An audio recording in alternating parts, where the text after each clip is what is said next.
Okay, here's the plan. We're going to suffer through her presentation. It's only, I don't know, about 4 or 5 minutes or something like that. And I know I may interrupt her to make one form of commentary or the other. I'm not sure. But the thing is that this she's talking about, the cash, and this is something that is of interest simply because she recognizes the problem to the certain degree.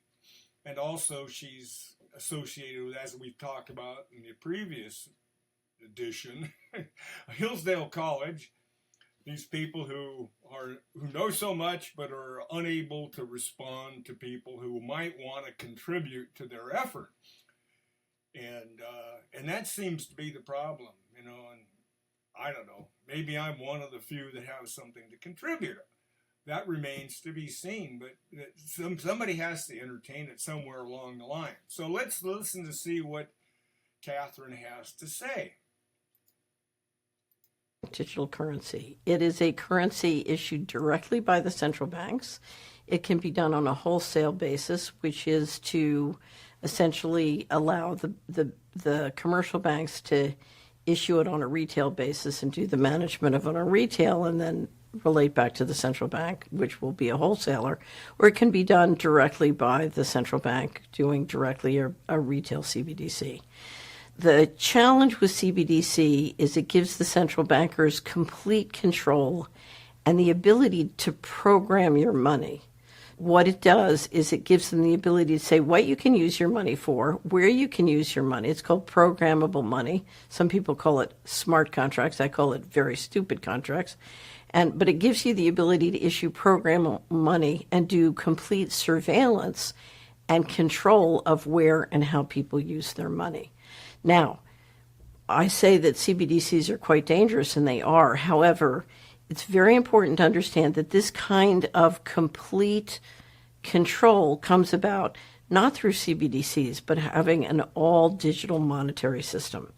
So what we want to stop is an all-digital monetary system because it is possible to do the equivalent of CBDCs on a private basis. So I can use merchant codes with your bank account and your credit card. I can kick you off your online payment systems if I don't like what you're saying on social media.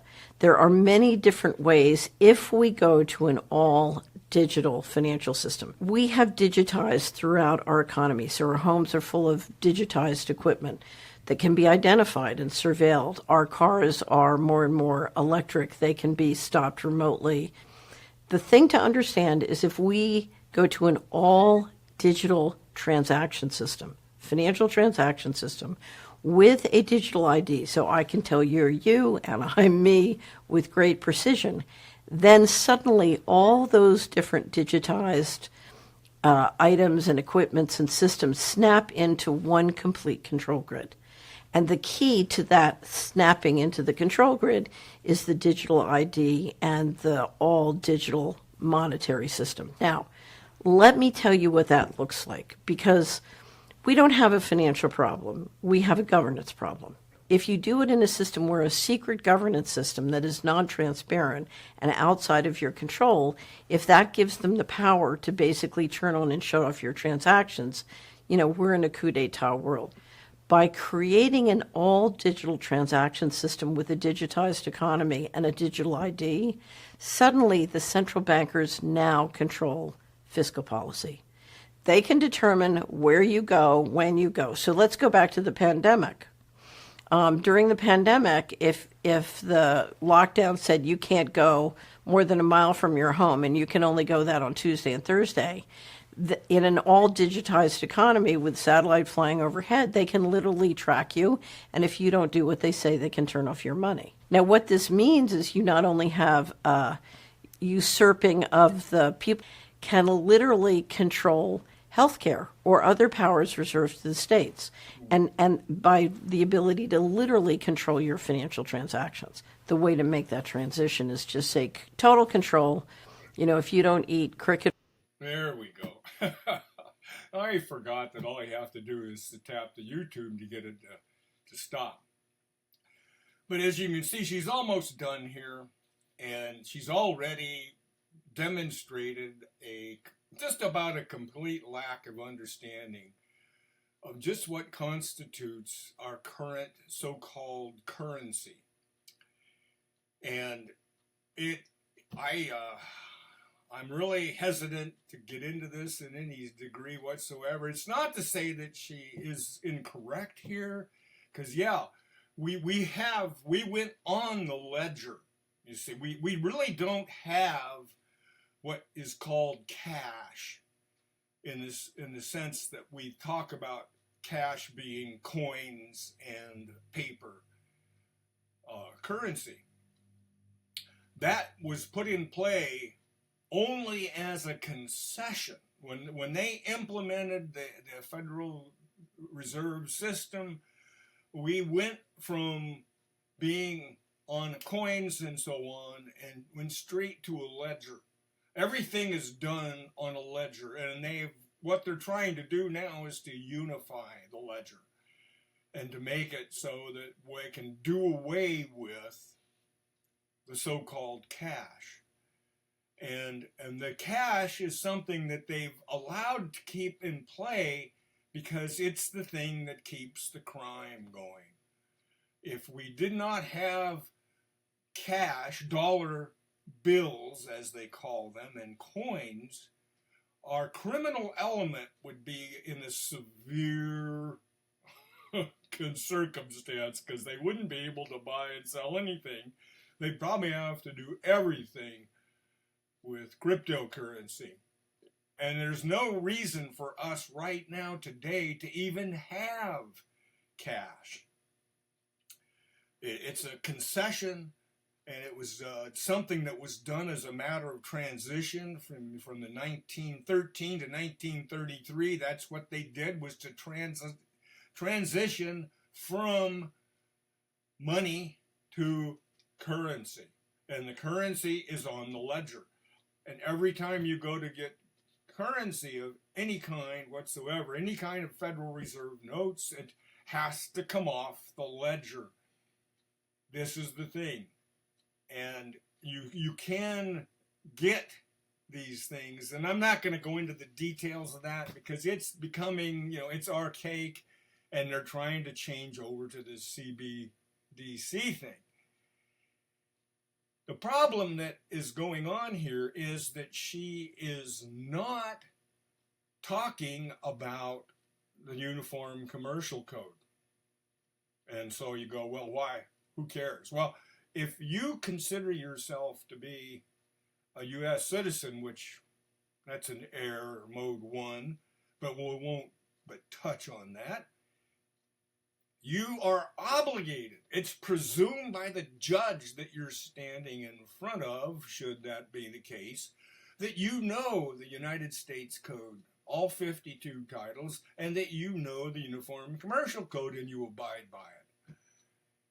This is presumed.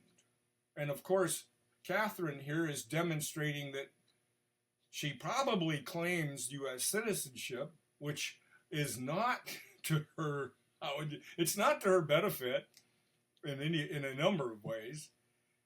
She should not even begin to go there, but she has and she does, and she's actually promoting the very thing. I questioned about whose side she was on, and she makes it appear like she's on the people's side. But there aren't very many people in the country today. We're all persons. And I would point out, I don't know if I guess I can get this thing off of full screen. It makes it a little bit more doable to go to other things. No, I don't want to go there. It's hard to see this. You see that stuff that keeps coming out, and this thing is in the way.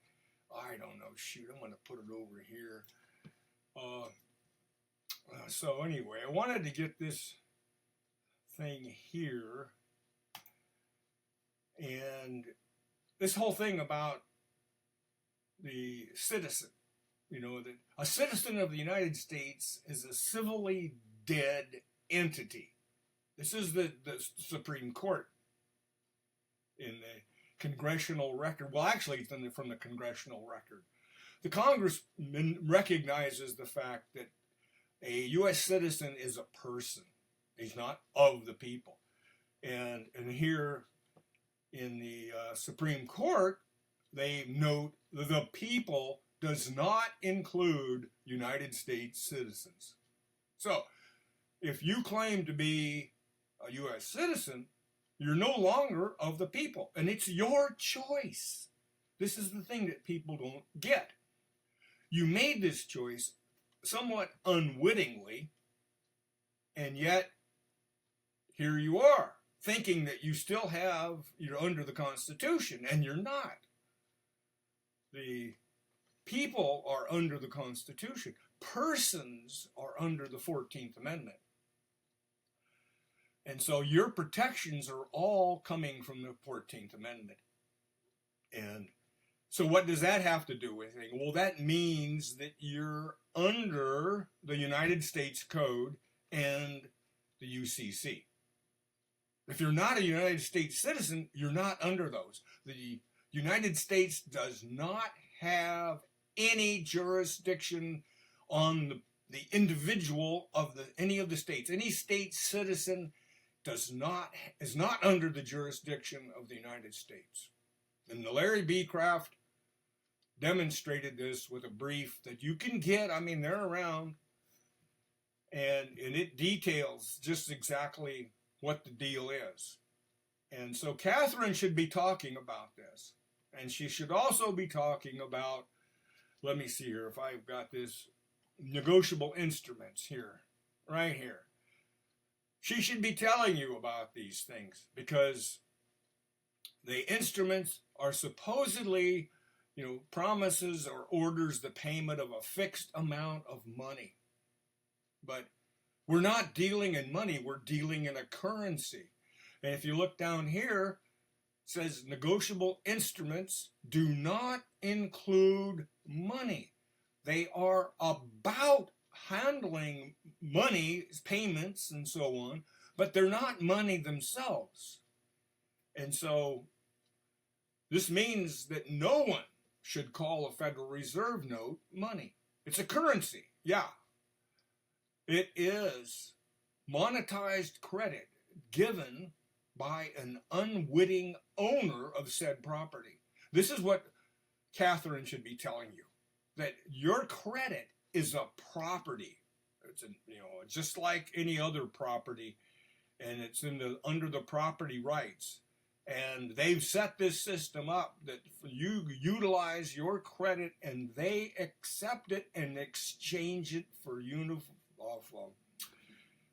for what? For the Fed notes. That's what happens, is that these Fed notes come from you. That's their only source, virtually. I mean, there are other maneuvers that they can make, but the absolute majority of the Fed notes that you see flying around and pooled everywhere are from the people. And the people who have claimed to be United States citizens. And so this is what's happening, is that they are playing both ends against the middle.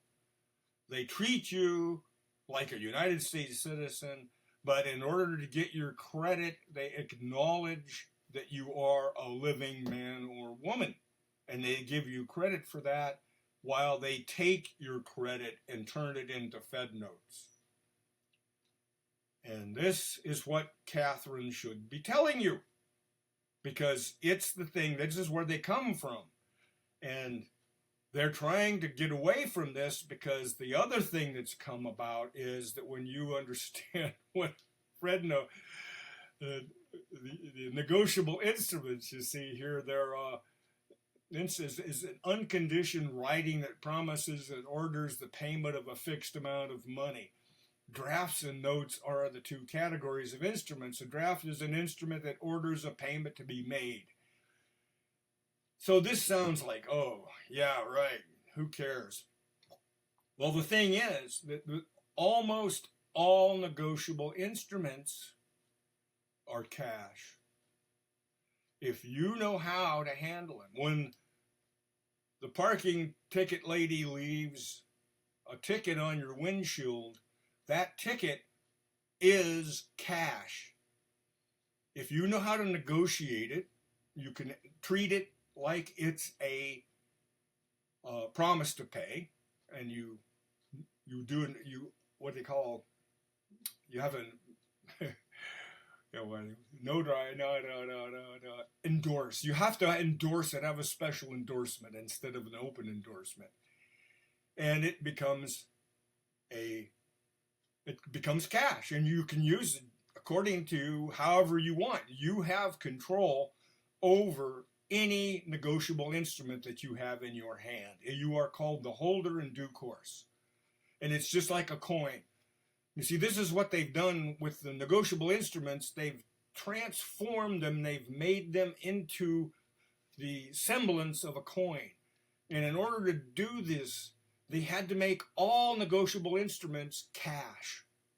So this is why they have very particular procedures that the banking industry follows, so that they're not recognizing for everyone that you're always dealing in cash. All of these negotiable instruments are cash, and if you know how to negotiate them, they work just that way. I mean, there's more to it than that as far as it goes, because you need to know what you're doing.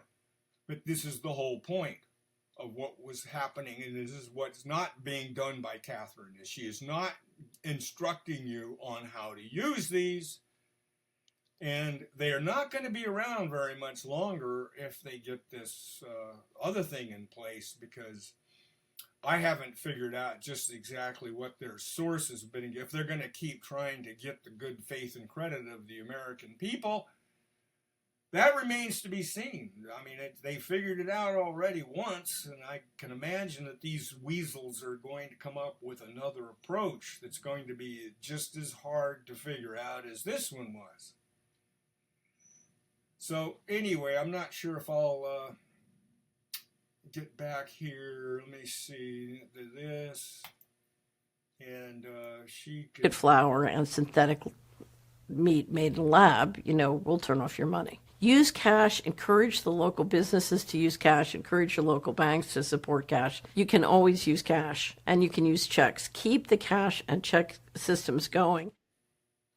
If your loved... Okay. Well, that wasn't very long, was it? Let me see here. I guess if I turn this off, yeah, we can turn that off and we can let it continue to run. So, and like she said, the cash. But she's not telling you, like I just indicated, that all negotiable instruments are cash. There's always exceptions. And some of them are easier to deal with than others. But this is what you need to learn. And you need also to learn to not claim to be a United States citizen. This is that you gave up being a state citizen. If you're I'm born in Oregon, right? That means I can be an Oregon citizen if I choose to. That's the other thing. Just because you're born in Oregon doesn't make you a citizen. It makes you that you can choose to be a citizen if you want to, but you don't have to be. And I'm domiciled in Washington. And this means that I'm a Washingtonian now. That's my nation.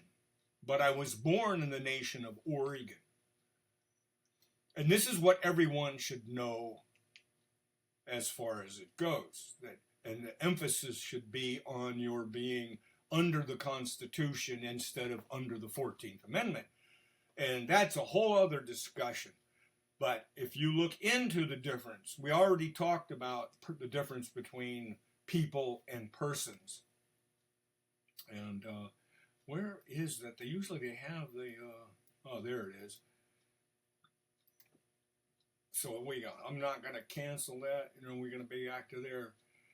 So that's what I was wanting to get forward, is that Catherine is not doing what she should be doing, and yet she's pretending like she's giving you good advice and that she knows what she's doing. And she simply is from what I can tell, completely ignorant of something that she should know top to bottom, front to back, side to side. And she doesn't. She's demonstrated that quite explicitly. And so you have to wonder, whose side is she on? Is she really trying to help you keep from being, in digital currency? I wonder. I'm not saying either way, but I am questioning whether her integrity is that intact, or if she simply just doesn't know better. And that makes her incompetent. If she doesn't know better, she can't teach you to know better. So anyway, I've gone on long enough. I'm going to let it go, and I don't know, shoot, I'm going to post this somewhere where people can get to it. Maybe you can ask questions then. So talk to you later.